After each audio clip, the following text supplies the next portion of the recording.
Okay, so in the last lecture, we talked about one form of psychological egoism, this strong or strongest form, right? This says people are always self interested, or even that human nature is such that people can only act from self interest. And when we looked at it, we saw that there's really compelling evidence that this is false, right? People can and do give up their self interest, often in pretty massive ways, right? There are cases like Wallenberg or other people, give their life to help strangers, donate kidneys to help strangers, give massive amounts of money. So, it's simply false to say that people can't sacrifice their self-interest to help others. But, we might think about the weaker forms of psychological egoism. The ones that say not that people are always or can't help but be self-interested, but the ones that say people are generally self-interested or often selfish. Let's think about those. So if any form of psychological egoism is going to be true, it's going to have to be these weaker ones, right? Now think about it, these weaker ones, it's perfectly consistent to say, well, some people sometimes give up their self-interest, and also to say, generally speaking, people don't. Generally speaking, people act from self-interest. So for everything we've seen, one of the weaker forms of psychological egoism might be true. But now I think we need to ask ourselves, would the weaker forms be a threat to morality as we normally think of it, and how? If they're a threat, it can't be because we say, well, morality is asking us to do something impossible, give up our self-interest, because we've clearly seen that is possible, right? People do it. Here's the response, I think, someone who thinks even the weaker forms of psychological egoism is a threat might give. And it might be something like this. Well, look.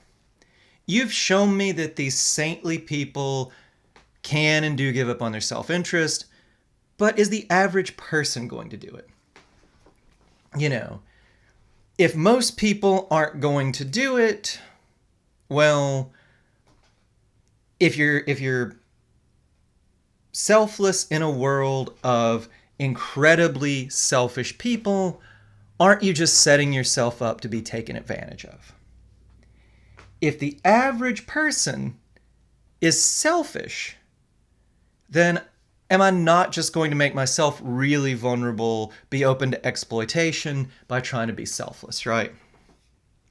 So, if other people aren't going to return the favor, if they're just going to take advantage of you, isn't being a moral, decent person just going to set yourself up to be exploited? So, I think there's a threat to morality as we normally think of it, even maybe in the weaker forms of psychological egoism. If most people are usually selfish, well, then we would seem to be kind of suckers for trying to be selfless and letting them take advantage of us, right? But let's think about it ourselves. What's the evidence that people are generally selfish? And I think you can, cite two sorts of facts for this. Two bits of evidence. And one is just the simple matter of fact that people often do act from self-interest. If you want to know why somebody did something, self-interest is very often a good explanation. In fact, I'll do this in in-person classes, I can't do it in this one. I guess I could take a poll. But, I'll ask students, do you have a self-interested reason for taking this class? And very often, usually in fact, they do, right? If you take a community college class as part of an attempt, to get a better job, earn more money, well, that's a self-interested reason, right? Even students who take the class, I've had students who are retired and really interested in philosophy or just bored. Or in one case, I had a student tell me, yeah, my kids moved back home. I'm desperate to get out of the house, so I'm going back to college, right? Even that is self-interested, right? Why am I, if I take an extra class, I usually have self-interested reasons to do it, right? To teach another class. I want the money. I'm going to do stuff with the money that will make me happy generally, right? So there's just the simple fact that people often do act from self-interest. That seems, at first glance, maybe pretty good evidence for these weaker forms of psychological egoism, that people are generally selfish. 2, you might just say, well, it's science, right? A lot of people will say that economics and even perhaps biology say that we're selfish. There's this term, homo economicus, this idea that's common in a lot of economics, that people, all they're trying to do is maximize their self-interest, and this is a great way to explain behavior, right? So you might say, well, there's scientific support for this claim that people are generally selfish. Well, is that true?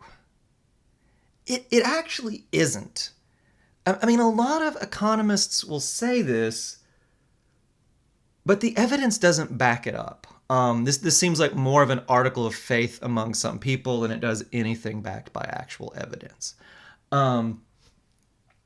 So you can actually dig into studies that they've done. Dan Ariely, he's a psychologist. He's done a lot of studies on whether this is true. And one of the really remarkable ones, he sent out 2 graduate students of his to a farmer's market in Israel. And one of them was sighted, the other was blind. And the test was, okay, this blind person can't see what the vegetables look like. Are the people at the market going to take advantage of her, give her lower quality vegetables because she couldn't catch them if they did, right? Are they going to palm off the bruised, battered, ugly things that they can't sell to other people? Well, interestingly enough, pretty much every farmer at this market took pains to give the blind graduate student good vegetables. In fact, they actually gave her better stuff than they sold to the person with sight. They could have, given vegetables to her that they couldn't sell to other people, taken advantage of her. None of them did, right? They went out of their way to make sure that she got good quality produce and other stuff, and it was actually better than what they gave to the sighted person because, the thought is, well, she can take care of herself, right? Common people, if people were generally self-interested, they wouldn't do this, right? There have been other studies too. There are these studies where you put 2 people and, one person gets to divide up some amount of money. I think it's usually like $10 or $100, right? You have to give some money to the other person, but you can decide how much you keep, right? And now if people were really self-interested, they would keep the maximum amount of money they're allowed to, keep $9 or $99 and give $1 to the other person. This isn't actually what most people do. A lot of people will give themselves a little bit of preference. They'll keep 55 or 60 or something or 6, but they'll generally divide the money up in a pretty fair way. There are some people, let's call them jerks, who will keep the 99 or the 9, but most people don't do that. And, they've designed this. It's like, well, maybe they just don't want the flack of facing this person face to face. They've cleverly designed this in some cases where, you meet the other person, then you randomly decide who gets to pick, but you never have to see them again because they're in another room, right? You don't have to have their disappointed, angry face when you keep the 99. Even in those cases, I think people are a little more selfish, if memory serves. But even in those cases, people are generally pretty fair. It's pretty rare that people keep the 99 or the 9, depending on how you set the experiment up. They've done other experiments too, right? There's a really nice article by this woman, Elizabeth Anderson, very good philosopher, actually pretty good economist. She knows her economics pretty well, and like a lot of philosophers. And she talks about like a lot of different research, and one of the cases she talks about are these two guys, Schotter and Gechter. They're Swiss. And they've done a lot of research on employees in companies, right? And it turns out employees will work harder if you pay them more than you have to. I mean, that shouldn't be shocking, but if people were really self-interested, employees would work no harder than they have to work to not get fired, no matter how much you paid them, right?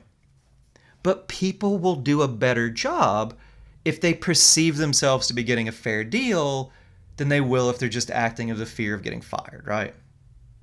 If people were really self-interested, if selfishness was really such a big part of human motivation, that really wouldn't be the case, right? And you can think about this in customer service, some other companies, right? Publix, Trader Joe's, In-N-Out Burger.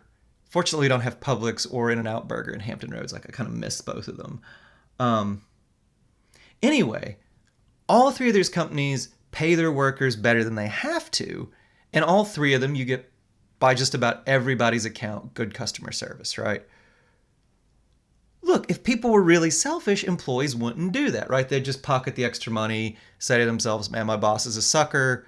I'm going to work no harder than I have to not to get fired. But they don't do that. They do a better job for getting paid better.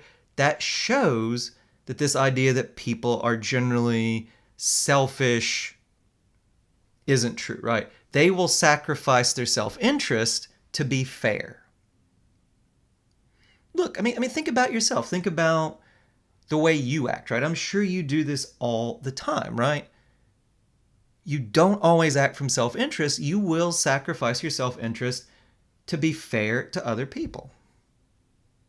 That's just obvious, right? And, any scientific theory that denies this is just not going to fit the actual facts. All right, so this idea that science says that people are generally selfish, the average person only acts from self-interest, there's just no evidence that's really true, right? And a lot of evidence that that's false. Now look, we might be more selfish than we should be. We might not sacrifice our self-interest enough. We could maybe be a little more selfless, but that's all consistent with saying that it's false that people are massively and generally selfish in the ways that they would have to be to, say, threaten morality. Well, let's go back to this other claim, which seems pretty obviously right, that people often act from self-interest. Well, look, I've been sloppy and deliberately sloppy with my wording so far. I've been sliding back and forth from self-interest to selfish. And you guys really should push back on that. If you were skeptical, you were right to be, because I don't think self-interest equals selfish. Look, if you sign up for a class to better your career, you are acting from self-interest maybe, right? Are you being selfish? Would anybody describe that as selfish? Before I started to record these lectures, I made a nice cup of tea because I like tea, right? Especially when I'm talking a lot and it's hard on my throat, right? I made this tea out of self-interest. I like the taste of tea. Kind of soothes my throat when I have to talk a lot. Am I being selfish making tea, right? Would you look at me in the kitchen making my tea and say, man, that dude is selfish? No, right? That's ridiculous. You can act from self-interest without being selfish. Selfish has this connotation that you should be taking account of the interests of others and you're not. But a lot of times when you act from self-interest, other people don't even come into the equation, right? Or you can act from self-interest in a way that also helps them, right? If you're going back to get a degree to earn more money, there's some self-interest there, but maybe you want to be able to better provide for your family. There's self-interest. There's also some selfless motivations. There's absolutely nothing that's at odds with acting from self-interest and also acting in the interests of others, right? I take a summer class because I want some more money. Everybody always wants money, but I like my boss. I like the dean. I want to help her out if there's a class that needs to be taught. There's no inconsistency with me having self-interested and selfless motivations. So it can be perfectly true that people often act from self-interest without it being true that people are often selfish. To say people act from self-interest is to say, well, they have a reason to do it. To say that they're selfish means, well, they completely ignore the interests of others.